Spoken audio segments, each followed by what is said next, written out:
CHAPTER IV of the Wonderful Adventures of Phra The Phoenician, by Edwin Lester Arnold.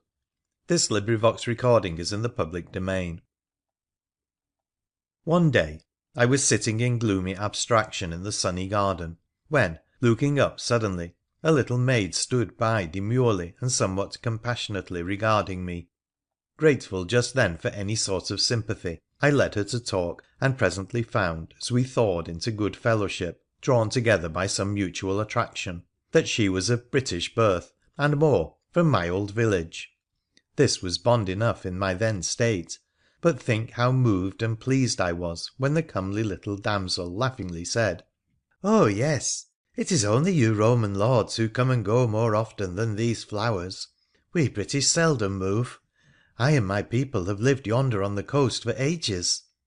So I let my lonely fancy fill in the blanks, and took the little maid for a kinswoman, and was right glad to know someone in the void world into which 400 years' sleep had plunged me. Strange, too, as you will take it, Numidea, who now and then to my mind was so like the ancestress she knew naught of. Numidea, the slave girl who had stood before me by predestined chance in that hour of sorrow. It was she who directed my destiny and saved and ruined me in this chapter, just as her mother had done distant lifetimes before. Between this fair little friend and my inexhaustible wallet, I dried up my grief and turned idle and reckless in that fascinating town of extravagance and debauchery. It was not a time to boast much of. The degenerate Romans had lost all their valour and most of their skill in the arts of government. All their hardihood and strength had sunk under the evil example of the debased capital by the Tiber, and, though some few unpopular ones among them railed against the effeminate luxury of the times, few heeded and none were warned. It shamed me to find that all these latter-day Romans thought of was silks and linens, front seats at the theatre, pageantry and spectacles, trinkets and scents. It roused my disdain to see the senators go by with gilded trains of servitors, and the young centurions swagger down the streets in their mock armour, their toy peacetime swords hanging in golden chains from their tender sides, and the wind warning of their perfumed presence even before they came in sight. Such were not the men to win an empire, I thought, or to hold it. As for the native British, a modicum of them had dropped the sagum for the toga, and had put on with it all its vices but few of its virtues. Such a witless, vain, incapable medley of arrogant fools never before was seen. To their countrymen they represented themselves as possessed of all the keys of statecraft and government, stirring them up as far as they durst to discontent and rebellion, while to their masters they stood acknowledged sycophants and apes of all the meannesses of a degenerate time. All this was more the pity, for magnificent and wide were the evidences of what Rome had done for Britain during the long years she had held it. When I slept, it was a chaotic, wild, peopled by brave but scattered tribes. When I awoke, it was a fair, united realm, a beautiful territory of fertility, rich in corn and apple yards, arteried by smooth white paved roads, and ruled by half a dozen wonderful capitals, with countless lesser cities, camps, and villas, wherein modern luxury, like a rampant beautiful flowered parasite, had overgrown, and choked and killed the sturdy stuff on which it grew. Well, it is not my province to tell you of these things.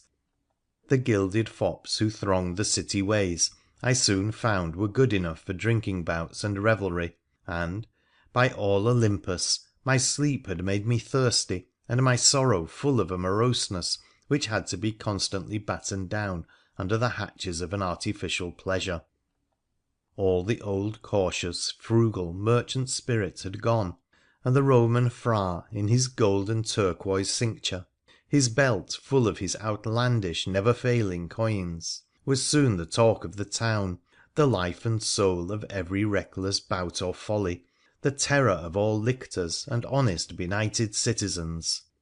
And, like many another good man of like inclinations, his exit was as sudden as his entry. Well I remember that day, when my ivory tablets were crowded with suggestions for new idleness and vanities, and bore a dozen or two of merry engagements to plays and processions and carnivals, and all my new found world looked like a summer sea of pleasure. Under these circumstances I went to my hoard one evening, as I had done very often of late, and was somewhat chagrined to discover only 5 pieces of money left. However, they were big plump ones, larger than any I had used before, and as all those had been good gold, these still might mean a long spell of frolic for me. When they were nearly spent it would be time to turn serious. I at once sat down to rub the general green tint of age from one, noticing it was more verdant than any of its comrades had been, and rubbed with increasing consternation and alarm moment after moment, until I had reduced it at last to an ancient British copper token, a base, abominable thing not good enough to pitch to a starving beggar. Another and another was snatched up and chafed, and, as I toiled on by my little flickering earthen lamp in my bachelor cell, every one of those traitor coins in an hour had shed its coating of time and turned out, under my disgusted fingers, common plebeian metal. There they lay before me at length, a contemptible 5d, wherewith to carry on a week's carousing. 5d ! Why, it was not enough to toss to a noisy beggar outside the circus, hardly enough for a drink of detestable British wine, let alone a draught of the good Italian vintages that I had lately come to look upon as my prerogative. Horrible ! And as I gazed at them stolidly that melancholy evening, the airy castle of my pleasure crumbled from base to battlement. As the result of long cogitation, knowing the measure of my friends too well to think of borrowing of them, I finally decided to make a retreat, and leave my acquaintance my still unblemished reputation in pawn for the various little items owing by me. Taking a look round to assure myself everyone in the house was asleep, I argued that to-night, though a pauper, I was still of good account, whereas with daylight I should be a discredited beggar, so that it was, in fact, a meritorious action to leave my host an old pair of sandals in lieu of a month's expenses, and drop through the little window into the garden on the way to the open world once more. Necessity is ever a sophist. It is needless to say that the grey dawn was not particularly cheerful as I sprang into the city fosse and struck out for the woods beyond. The fortune which makes a man one day a gentleman of means and the next a mendicant is more pleasant to hear of when it has befallen one's friends than to feel at first hand. It was only the fear of the detestable city jail and the abominable provender there, added to the ridicule of my friends, perhaps, that sent me, scripless, thus afield. Grey as the prospect ahead might be, behind it was black, so I plodded on with my spear for a staff and melancholy for a companion. The leafy shades reached in an hour or so invited rest, and in their seclusion an idle spell was spent watching, through the green frame of branches, the fair careless city below wake to new luxurious life. Watching the blue smoke rise from the temple courtyards, and the pigeons circling up into the sky, and the glitter of the sun on the legionaries' arms as they wheeled and formed and reformed in the open ground beyond the Prefect's house. Oh yes, I knew it all. And how pleasantly the water spluttered in the marble baths after those dusty exercises, and how heavy the lightest armour was after such nights as I and those jolly ones down there were accustomed to spend. As I, breakfastless, leant upon the top of my staff, I recalled the good red wine from my host's coolest cellars, and the hot bread from slaves' ovens in the street, and how pleasant it was to lie in silk and sandals, and drink and laugh in the shade, and stare after the comely British maids, and lay out in those idle sunny hours the fabrics of fun and mirth. On again, and by midday a valley opened before me, and at the head, a mile or so from the river, was a very stately white villa. Thither, out of curiosity, my steps were turned, and I descended upon that lordly abode by coppices, ferny brakes, and pastures, until one brambly field alone separated us. An ordinary being, whom the Fates had not set themselves to bandy for ever in their immortal hands, would have gone round this enclosure and so taken the uneventful pathway. But not so I. I must needs cross the brambles, and thus bring down fresh ventures on my head. In the midst of the enclosure was an oak, and under the oak 5 or 6 white cows, with a massive bull of the fierce old British breed. This animal resented my trespass, and shaking his head angrily as I advanced, he came after me at a trot when half way across. Now a good soldier knows when to run no less than when to stand, and so my best foot was put forth in the direction of the house, and I presently slipped through a hole in the fence directly into the trim gay garden of the villa itself. So hasty was my entry that I nearly ran into a stately procession approaching down one of the well-kept terraces intersecting the grounds.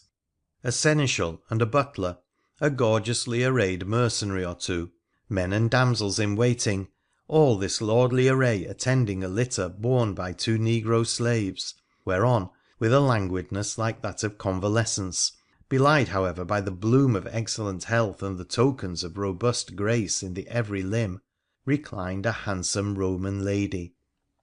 There was hardly time to take all this in at a glance, when the gorgeous attendants set up a shout of consternation and alarm, and, glancing over my shoulder to see the cause, there was that resentful bull bursting the hedge a scanty 20 paces away, with vindictive purpose in his widespread nostrils and angry eyes.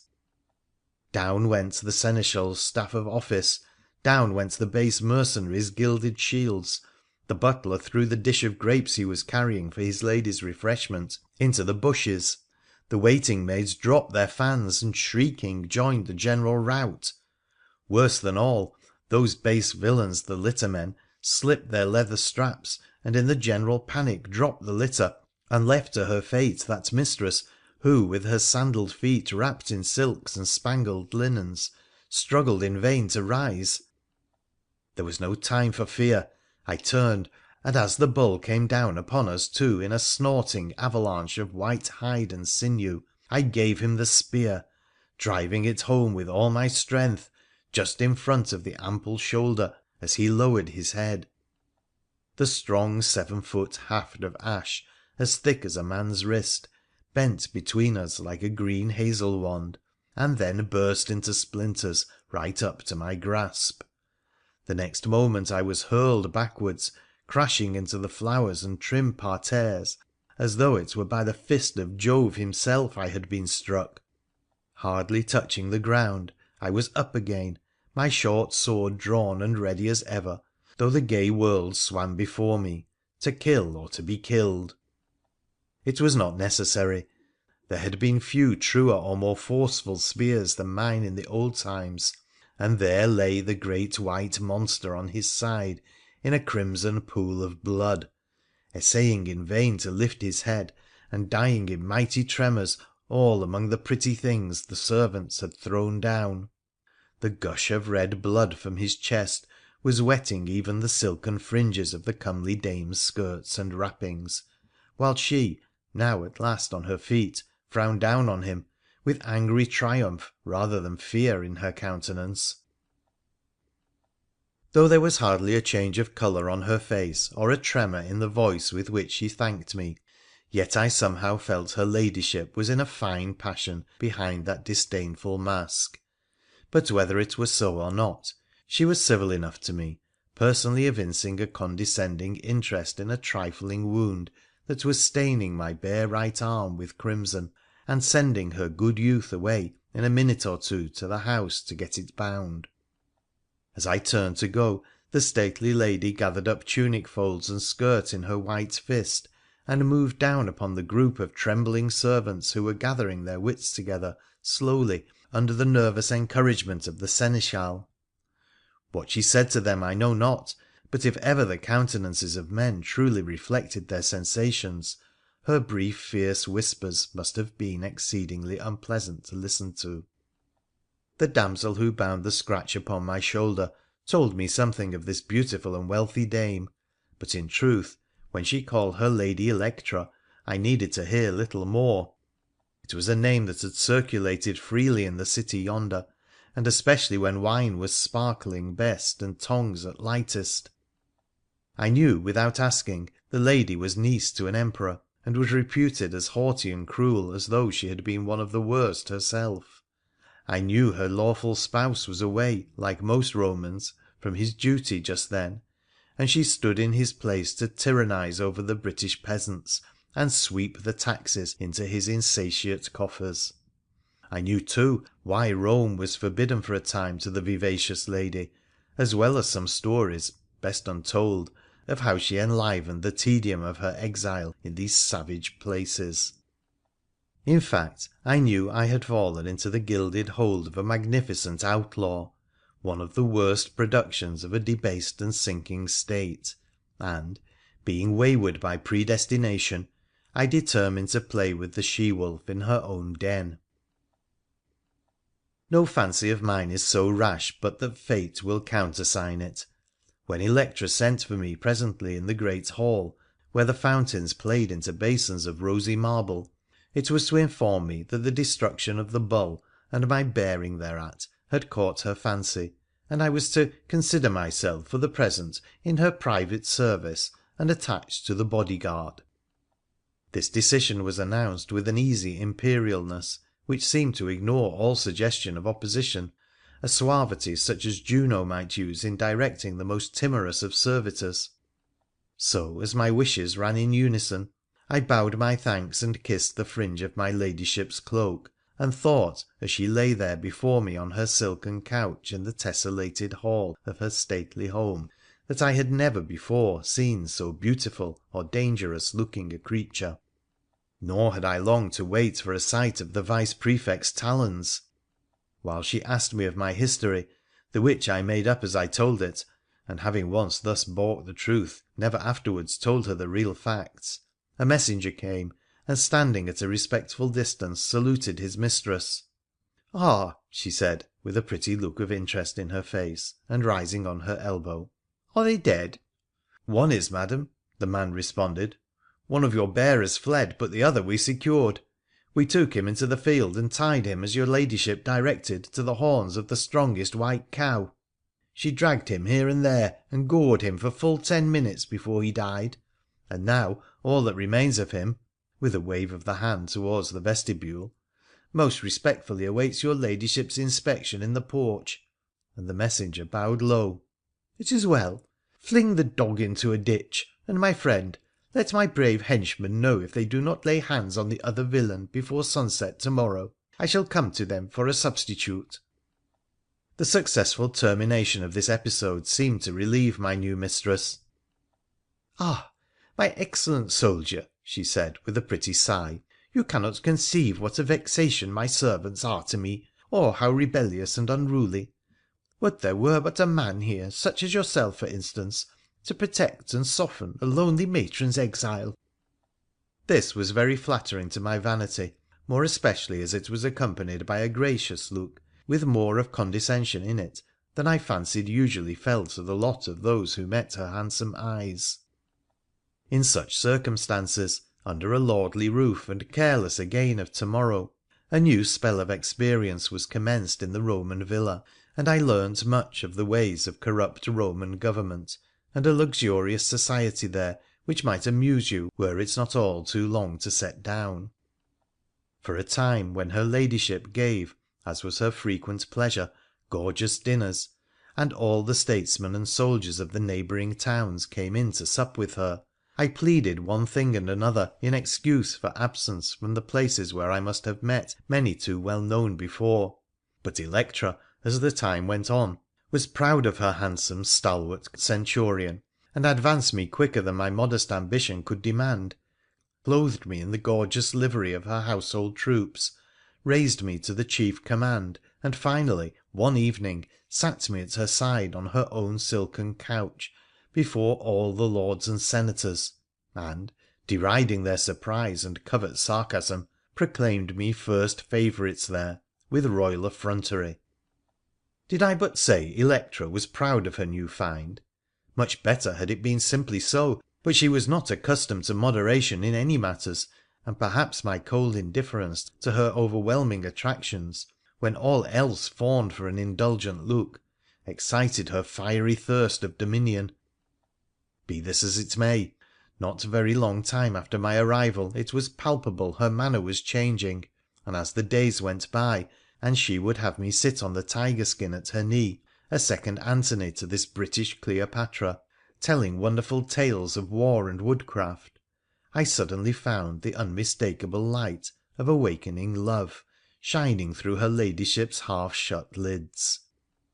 Many and many a time before and since has that beacon been lit for me in eyes of every complexion. It makes me sad to think how well I know that gentle gleam. But never in all my life did I experience anything like the concentrated fire that burnt silently but more strongly day by day in those black Roman eyes. I would not be warned. More, I took a lawless delight in covertly piling on material and leading that reckless dame, who had used and spurned a score of gallant soldiers or great senators according to her idle fancy, to pour out her over-ample affection on me, the penniless adventurer, and, like one who fans a spark among combustible material, the blaze that resulted was near my undoing. The more dense I was to her increasing love, the more she suffered. Truly, it was pitiful to see her, who was so little accustomed to know any other will, thwarted by so fine an agency, to see her imperialness strain and fret at the secret meshes of love, and fume to have me know and answer to her meaning, yet fear to tell it, and at times be timorous to speak, and at others start up palely wrathful that she could not order in this case as elsewhere. Indeed, my lady was in a bad way, and now she would be fierce and sullen, and anon gracious and melancholy. In the latter mood she said one day, as I sat by her bicelium, " I am ill and pale, my Centurion. I wonder you have not noticed it." " Perhaps, madam," I said with the distant respect that galled her so, " perhaps your ladyship's supper last night was over large and late, and those lampreys — I warned you against them that third time." " Gross, material !" exclaimed Electra, frowning blackly. " Guess again. A finer malady, a subtler pain." " Then maybe the valley air affects my lady's liver, or rheumatism, perhaps, exacts a penalty for some twilight rambles." Such banter as this and more was all the harder to bear since she could not revenge it. I was sorry for the tyrantess, for she was wonderfully attractive thus pensive-wise, and woefully in earnest as she turned away to the painted walls and sighed to herself, " Fie ! To be thus withstood by a fameless mercenary ! Why, thus must I, unaccustomed, sue this one, the least worthy of them all, and lavish on his dull plebeian ears the sighs that many another would give a province or two to hear. I, who have slighted the homage of silk and scarlet, and imperial purple even. Lucullus was not half so dull, or Palladius or Decius, and that last of many others, my witty Publius Torquatus, would have diagnosed my disease and prescribed for it all in one whisper."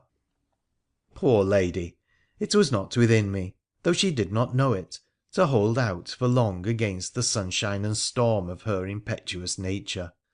Neither her abominable cruelties nor her reckless rapacity could suffice to dim her attractions. Many a time since, when that comely personage has been as clearly wiped from the page of life, as utterly obliterated from the earth as the very mound of her final resting place, have I regretted that she was not born to better days, and then, perchance, her fine material might have been run into a nobler mould. She was jealous too, and it came about in this way. Very soon after I had taken service with her, whom should I espy one morning feeding the golden pheasants outside the verandah but my little friend Numidea. Often I had thought of that maid and determined to discover that big house where she told me she was bondwoman, and the great lady who sent her tripping long journeys into the town for the powders and silk stuffs none could better choose. And now here she was on my path again, a roof mate by strange chance, with her graceful tender figure and her dainty ways, and that chronic friendly smile upon her mouth that brought such strange fancies to my mind every time I looked upon it. Of course I befriended the maid as though she were my own little one, not so many times removed, and equally, of course, Lady Electra noticed and misread our friendship. Poor Numidea, she had a hard life before I came, and a harder perhaps afterwards. You compassionate moderns will wonder when I tell you that Numidea has shown me her white silk shoulders laced with the red scars of old floggings laid on by Electra herself, and the blood-spotted dimples here and there where the imperious dame had thrust, for some trivial offence, a golden bodkin from her hair deep into that innocent flesh. No one knew better than my noble mistress how to give acute torture to a slave without depreciating the market price of her property. But when I became of more weight, when, in brief, my comely tigress was too fast bound to be dangerous, I spoke up, and Electra grew to be jealous and to hate the small Christian slave girl with all the unruly strength that marked her other passions. Thus one day, having discovered Numidea weeping over a new-made wound, I sought out the offender, and as she sauntered up and down her tessellated pavements, I shook my fist at her queenship and said, ' By the bright flame of Vesta, Lady Electra, and by every deity, old or new, in the endless capacity of the skies, if you get out your abominable flail for that girl again, or draw but once upon her one of your accursed bodkins, I will marry her among the smoking ruins of this white sty of yours.' While I spoke to her thus under the lash of my anger, she would uprise to the topmost reach of her height, and thence, frowning down upon me, her shapely head tossed back, and her draperies falling from her crossed arms and ample shoulders to the marble floor, she would regard me with an imperious stare that might have withered an ordinary mortal. So beautiful and statuesque was her ladyship on these occasions, towering there in her own white hall like an image of an offended Juno in the first flush of her queenly wrath, that even I would involuntarily step back a pace. But I did not cower or drop my eyes, and when we had glowered at each other so for a minute or two, the royal instinct within her was no match for traitor love. Slowly then the woman would come welling into her proud face, and the glow of anger gave way upon her cheeks. Her arms dropped by her sides, she shrank to mortal proportions, and lastly sank on the ebony and ivory couch in a wild gust of weeping, woefully asking to know, as I turned upon my heels, why the slave's trivial scars were more to me than the mistress's tears. My vice-prefect was avaricious too. There was, stored in the spacious hollows below her villa, I knew not how much bronze and gold squeezed from those reluctant British hinds whose old world huts clustered together in the oak clumps dotting the fertile vales as far as the eye could see from our roof ledges on every hand. Had all the offices of the Imperial Government been kept as she kept her duties of tax collecting, the great Empire would have been further by many a long year from its ruin, and the closer Electra made her accounts, the more deadly became her exactions, the more angry and rebellious grew the natives round us. Already they had heard whispers of how hard barbarians were pressing upon Rome. Day by day they saw Britain depleted of the stalwart legionaries who had occupied the land 400 years, and as phalanx after phalanx went south through Gaul to protect the mother city on the Tiber, their demagogues secretly stirred the people up to ambition and discontent. Nor can it be denied the villains had something to grumble for. Society was dissolute and debased, while the country was full of those who made the good Roman name a byword. The British peasant had to toil and sweat that 100 tyrants, the rank production of social decay, might squander and parade in the luxury and finery his labour purchased. Added to this, the pressing needs of the Emperor himself demanded the services of those who had taken upon themselves, for centuries, the protection of the country. As they retired, northern rovers, at first fitfully, but afterwards with increasing rigour, came down upon the unguarded coasts, and sailing up the estuaries, harried the rich English vales on either side, and rioted amid the accumulated splendour and plenty of the luckless land to their hearts' content. Saddled thus with the weight of luxurious conquerors who had lost nearly every art but that of extortion, miserable at home and devastated from abroad, who can wonder that the British longed to throw off the Roman yoke and breathe the fresher air of a wholesome life again? And as the shadow of the imperial wings was withdrawn from them, their hopes ripened. They thought they were strong and rule-worthy. Fatal mistake! I saw it bud, and I saw it bitterly fruitful. If you turn back the pages of history, you will find these hinds did indeed make a stand for a moment, and, when Honorius had withdrawn his last legionaries and given the islanders their liberty, for a few brief years there was a shepherd government here. The British ruled again in Britain. Then came the next strong tide of northern invasion, and another conquest. I well remember how, in the throes of the first great change that heralded a new era in Britain, the herdsmen and serfs were crushed between waning Roman terrors such as Electra wielded, and the growing horrors of the Northmen. Of these latter I saw something. On one occasion when the storm was brewing I was away down the coast provinces hunting wolves, and thus by chance fell in with a sea king's foray and a British reprisal. On that occasion the spoilers were spoilt, and we taught the northern ravishers a lesson which, had they been more united so that such a blow might have been better felt by the whole, would have damped their ardour for a long time. As it was, to rout and destroy their scattered parties was but like mopping up the advancing tide of those salt waves that brought them on us. Those down there by the Kentish shore had been unmolested for some years.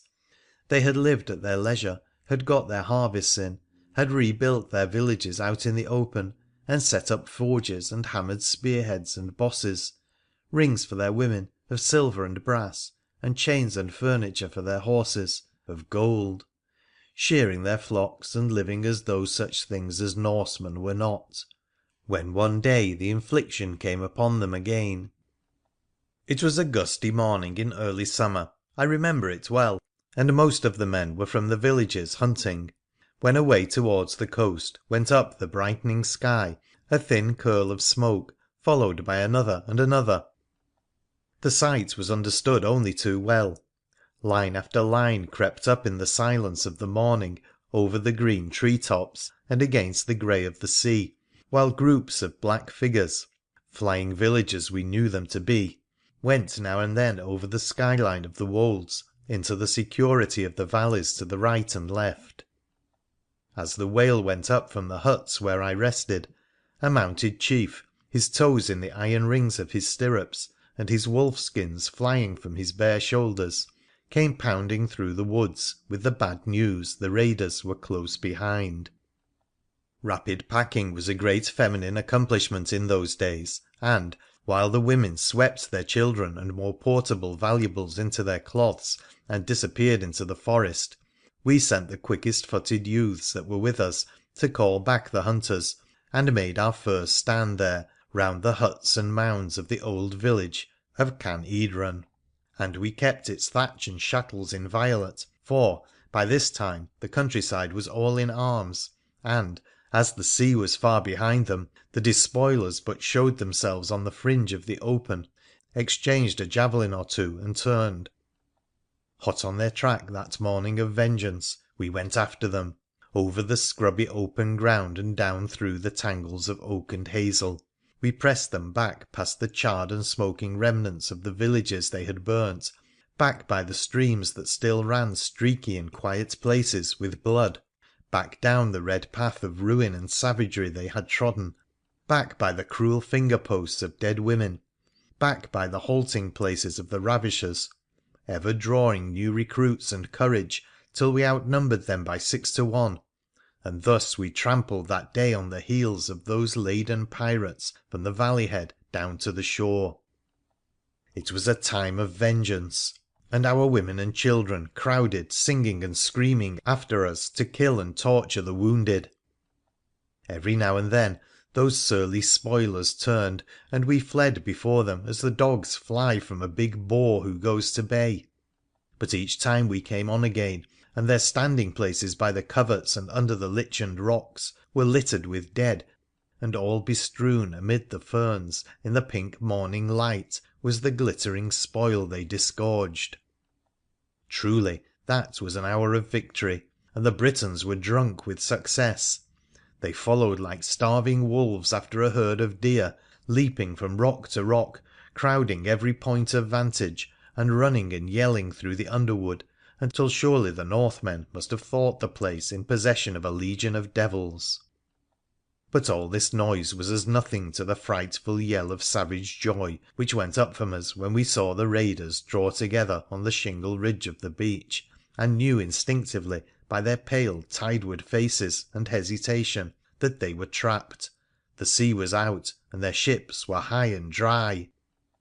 Somehow, I scarcely know how it was, when those men turned grimly and prepared to make their last stand under their ships, a strange silence fell upon both bands, and for a minute or two the long wild rank of our warriors halted at the bottom of the slope, every man silent and dumb by a strange accord, while opposite, against the skyline, were the mighty Norsemen, clustered together and looking down with fierce sullen brows, equally silent and expectant, while the sun glistened on their rustling arms and tall peaked casques. We stood thus a minute or two, and I heard the thumpings of my own heart like an echo of the low wash of the far-away sea, a plover piping overhead, and a raven croaking on the distant hills, but not another sound until, suddenly, some British women who had come red-handed to a mound behind broke out into a wild war-song. Then the spell was loosed, and we were again at them, sweeping the sea-kings from the ridge into the tangle of long grass and sand and stunted bushes that led to the shore, and there, separated, but dying stubbornly, powerless against our numbers, pulled them down, and killed them one by one, lopping their armour from them and stripping their cloths, till the pleasant lichened alleys of the seashore wood and the green footways of the moss were stamped full of crimson puddles, and littered with the naked bodies of those tawny giants. The last man to fall was a chief. Twice I had seen him hard pressed, and had lifted my javelin to slay him, but a touch of silly compunction had each time held my hand, and now he stood with his back to his ship like some fierce, beautiful thing of the sea. His plated brass and steel cuirass was hacked and dinted, his white linen hung in shreds about him, his arms were bare, and blood ran down them, while his long fair hair lifted to the salt wind that was coming in freshly with the tide, and the sun shone on his cold blue eyes, and his polished harness, and his tall and comely proportions standing out there against the dark side of his high-sterned vessel. But what cared the Britons for flaxen locks or the goodliness of a young Thor? He had in his hands a broken spear, his own sword being snapped in two, and with this weapon he lay about fiercely every now and then as the men edged in upon him. Luckless Viking! There is no retreat or rescue. He was bleeding heavily, and even as I watched his chin sank upon his chest. At once the Britons ran in upon him, but the life flared up again, and the gallant robber crushed in a pair of heads with his stave, and sent the others flying back, still glaring upon the wide circle of his enemies with death and defiance struggling for mastery in his eyes in a way wonderful to behold. Again and again the yellow head of the young Thor nodded and sank, and again he started up and scowled upon them, as each savage cry of joy, to see him thus bleeding to death, fell upon his ears. Presently he wavered for a moment, and leaned his shoulder against the black side of his ship, and his lids dropped wearily. At once the Britons rushed, and, when I turned my face, there again they were hacking and stripping the armour from a mutilated but still quivering corpse. A few such episodes as this repulse of the Northmen, magnified and circulated with all the lying exaggeration that a coward race ever wraps about his feats of arms, made the Britons bold, and their boldness brings me to the end of my chapter. Many a pleasant week and month did I live and enjoy all the best things life has to give. The master of my Roman mistress, the foremost spearman where the boar went to bay among the rocks on the hillside, the jolliest fellow that was ever invited to a lordly banquet, the penniless adventurer whose fortune everyone envied. And then fate put me by again, and wiped my tablets clean for another frolic epoch. It came about this way. The British grew more and more unruly as time went on, and legion after legion left us. At length, when the last of the Romans were down to the coast, about to embark, Electra made up her mind to go too, and with all her hordes. But in this latter particular the new authorities in the neighbouring town could not concur, and they sent 2 brand new civilian senators to expostulate and detain her, the last representative of the old rule. Electra had these gentlemen stripped in the vestibule and flogged within an ace of their lives, and then them sent home, bound in a mean country cart. All that afternoon we were busy sewing up the gold and bronze in bags, and by dusk a long train of mules set out for the coast, in charge of a score of our mercenaries, who, having served a long apprenticeship to cruelty and extortion, had more to fear from the natives than even we. Nor was it too soon. As the last of the convoy went into the evening darkness, Electra and I ascended the flat, wide roof of her home, and there we saw, westwards, under the stormy red of the setting sun, the flashing of arms and the dust wreaths against the glow which hung above the bands of people moving out and bearing down on us in a mood one well could guess. Her ladyship, having safely packed, was disdainful and angry. Her fine lips curled as she watched the grey column of citizens swarming out to the assault, but when her gaze wandered over the fair valleys she had ruled and bled so long, she was, perhaps, a little regretful and softened. ' My good and stalwart captain,' she said, coming near to me, ' yonder sun, I fear, will never rise again on a Roman Briton. We must obey the fates. You know what I would do, had I the power, to yonder scum, but since we must desert this house to them, as I see too clearly we must, how can we best ensure the safety of the treasure ?' We arranged there and then, with small time for parley, that I should stay with a handful of her mercenaries and make a stand about the villa, while she, with the last of her servants, should go on and hurry up by every means in her power the slow caravan of her wealth. In truth, my mistress was as brave as she was overbearing, and, but for those endless shining bags of gold, I do believe she would have stayed and fought the place with me. As it was, she reluctantly consented to the plan and bid me adieu, which I returned but coldly, and came back again for another kiss, and said another goodbye, and hung about me, and enjoined caution, and held my hands, and looked first into my eyes and then back into the darkness where the laden mules were, as much in love as a rustic maid, as anxious as a usurer, and torn and distracted between these contending feelings. At last she and all the women were gone, whereon with a lighter mind we set ourselves down to cover their retreat. Here it must be confessed that for myself I was ill at ease. Treachery lurked within me. I had grown somewhat weary of her ladyship, nor had longer a special wish to be dragged in her golden chains. The restless spirit chance had bred within moved, and I had determined to see my enamoured Vice Prefect safe to her ships, and then, if I could, if I dared, break with her. I well knew the wild tornado of indignation and love this would call up, and hence had not confessed my intentions earlier, but had been cold and distant. The dame, you will see presently, had been sharper in guessing than I supposed. We made such preparation as we could with the small time at our disposal, barricading the white facade of the villa and closing all approaches.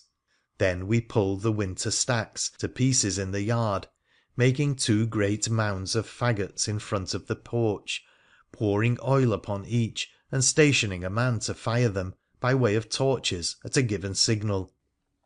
My hope was that, as the wide Roman way ran just below the villa, the avengers of the ambassadors would not think of passing on until they had demolished the house and us.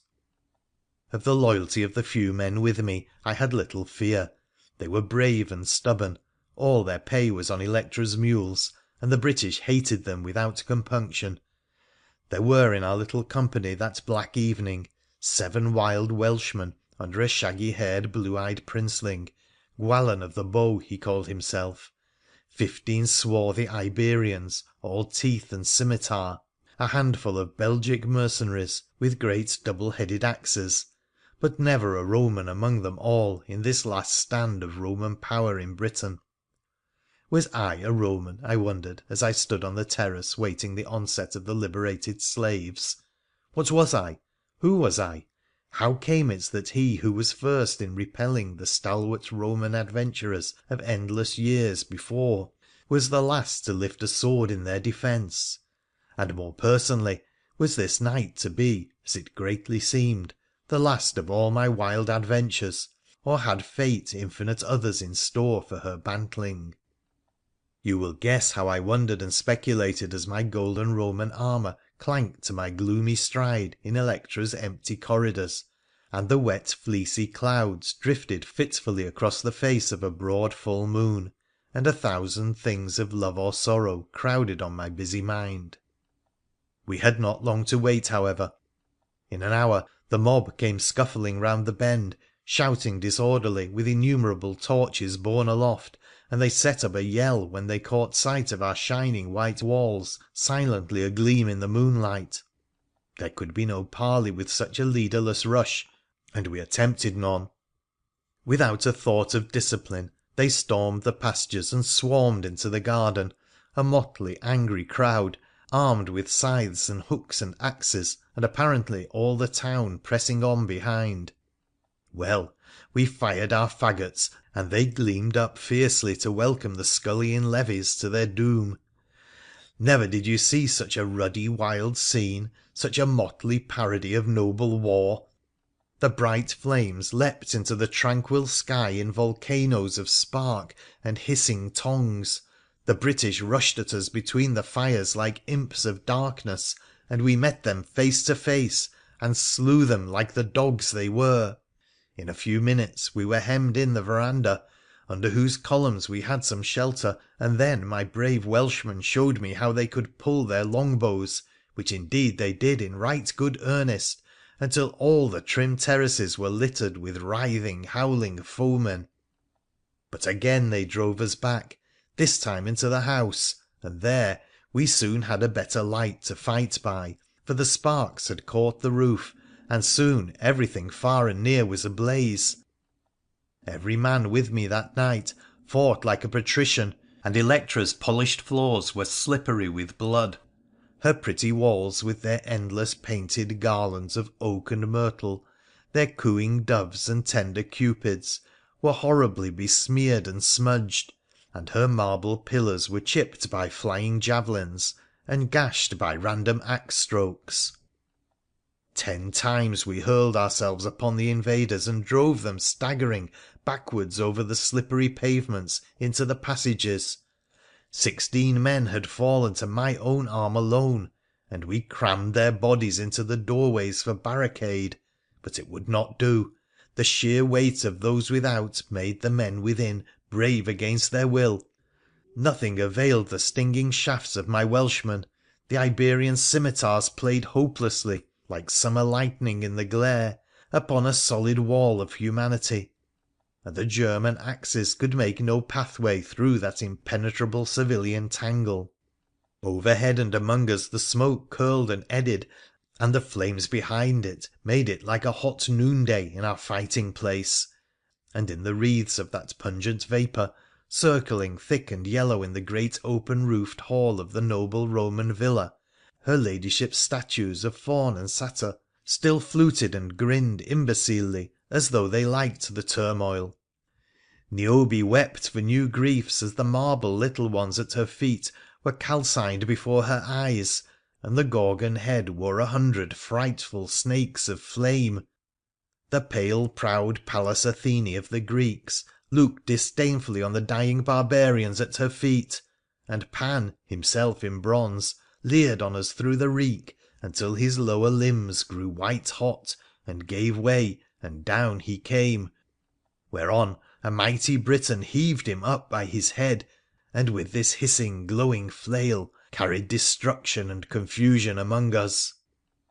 It was so hot in that flaming marble battle place that foreigner and Briton broke off fighting now and then to kneel together for a moment at the red fountain basins where the jets still played, for the fugitives had forgotten to turn them off, and quenched their thirst in hurried gasps ere flying again at each other's throats.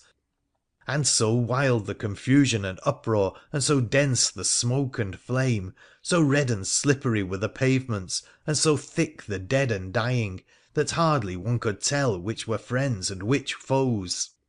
For an hour we kept them at bay, and then, when my arms ached with killing, all on a sudden the face of a man, unknown to me, whom I never had seen before, shone in the gleam at my shoulder. ' Phra the Phoenician,' he said, calling me by an appellation no living man then knew, ' I am bidden to get you hence. Come to the inner doorway, quick !' I hardly knew what he meant, but there was that about him which I could not but obey, so I turned and followed his retreating figure.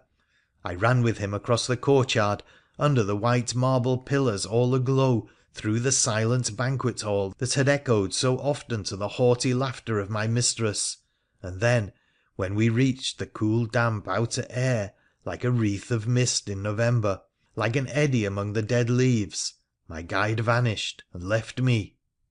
Angry and surprised, but with no time for wonder, I turned back. Even as I did so, there was a mighty crack, a groaning of 1,000 timbers, and there before my very face, with a resounding roar, Electra's lordly mansion, and all the wings and buttresses and basements, the rooms and colonnades and corridors of that splendid home of luxury and power, lurched forward and heaved and collapsed in one mighty red ruin that tinctured the sky from east to west, and buried alike in one vast glowing hecatomb besiegers and besieged. It had fallen, the last stronghold of Roman authority, and there was nothing more to defend. I turned and took me to the quiet forest pathways, every nook and bend of which I knew. As I ran, the sweet moist air of the evening was like an elixir to my heated frame. Now into the black shadows I plunged, and anon brushing the silver moonlight dew from bramble and bracken, while 1,000 fancies of our stubborn fight danced around me. In a little time the road went down to a river that sparkled in flood under the moonbeams. Here the laden mules had crossed into comparative safety, and now I had to follow them with a single guide rope to feel my way alone across the dangerous ford. I struggled through the swollen stream safely, though it rose high above my waist, and then who should loom out of the dark on the far side but Electra, standing alone and expectant at the brink. Faithful, stately matron ! She was so glad to see me again, I was really sorry I did not love her more. I told her something of the fight, and she a little of the retreat. Some time before, the long train of mules and slaves had gone on up the steep sloping bank and into the coppice beyond, and now I and the Roman dame lingered a minute or so by the brink of the turgid stream to see the last flickers of her burning home. We were on the point of turning. Indeed, Lady Electra seemed anxious to be gone, when, stepping out of the dark pathway into a patch of moonlight on the farther shore, a little silver casket in her duteous hands, and those dainty skirts in which she took so much pride, muddy and soiled, appeared the poor little slave, Numidea.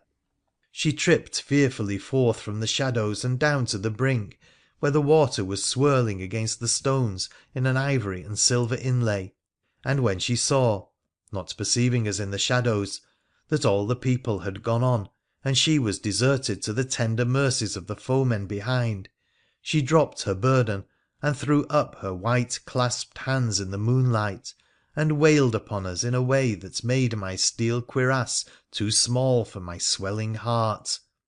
Surely such a pitiful sight ought to have moved anyone, yet Electra only cursed those nimble feet under her breath, and from this, though I may do her heavy injustice, I have since feared she had planned the desertion, and sent the maid back to be killed or taken on some false errand which for her jealous purpose was too quickly executed.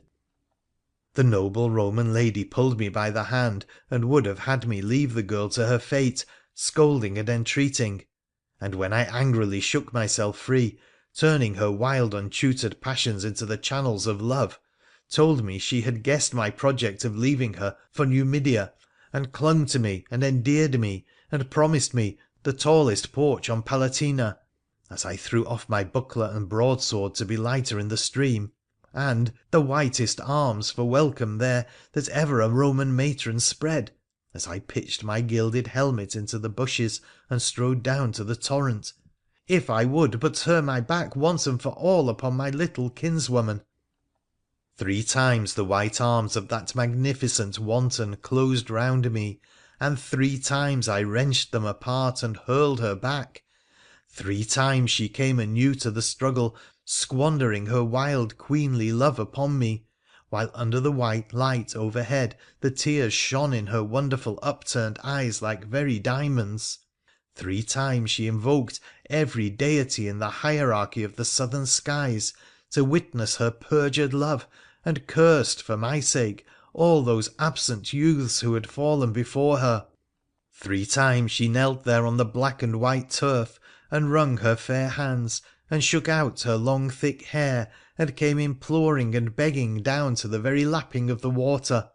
And there I stood, for I too was a Southern and could be hot and fierce, and spoke such words as she had never heard before, abused and scoffed and derided her, laughed at her sorrow and mocked her grief, and then turned and plunged into the torrent.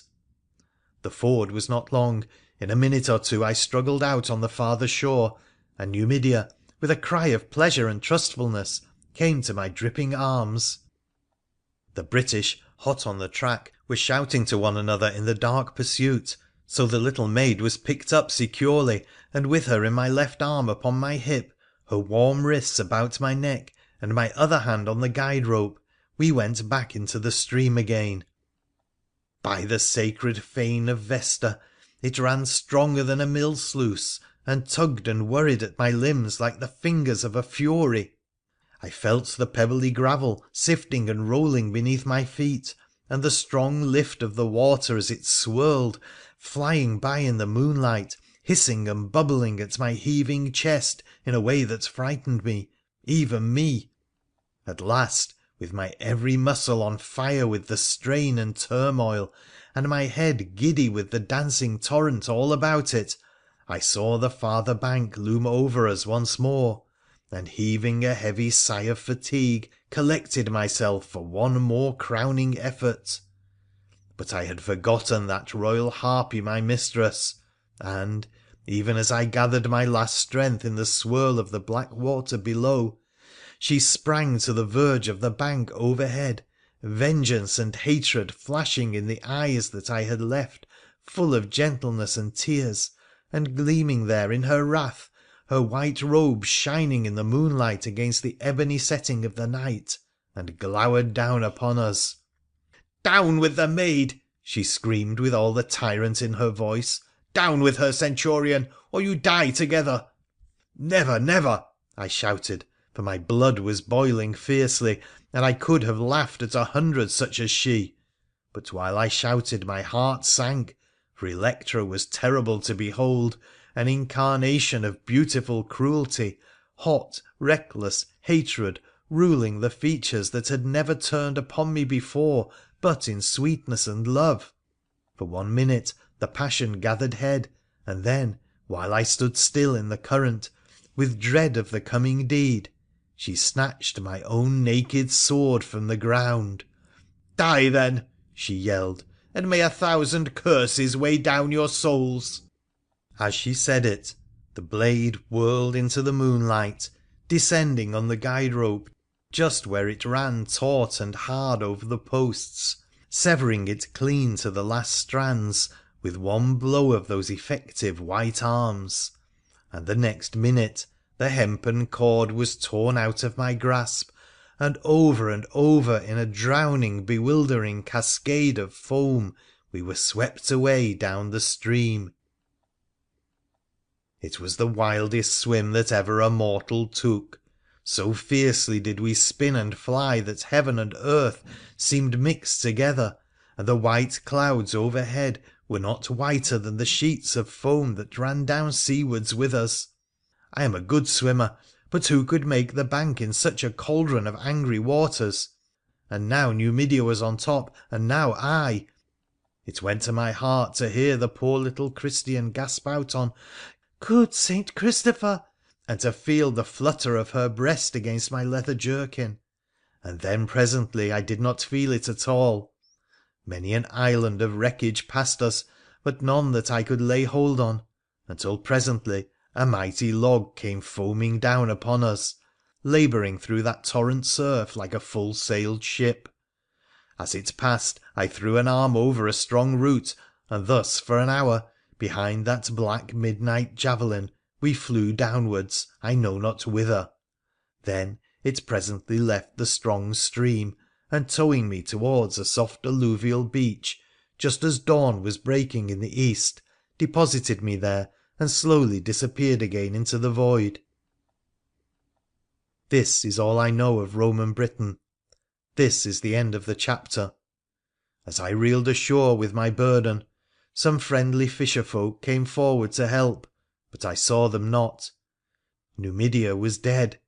My poor little slave girl, the one speck of virtue in that tyrant world, and I bent over her, and shut her kindly eyes, and spread on the sand her long wet braids, and smoothed the modest white gown she was so careful of, with a heart that was heavier than it ever felt yet in storm or battle. Then all my grief and exertions came upon me in a flood, and the last thing I remember was stooping down in the morning starlight to kiss the fair little maid upon that pallid face that looked so wan and strange amid the wild spread tangles of her twisted hair. Chapter 5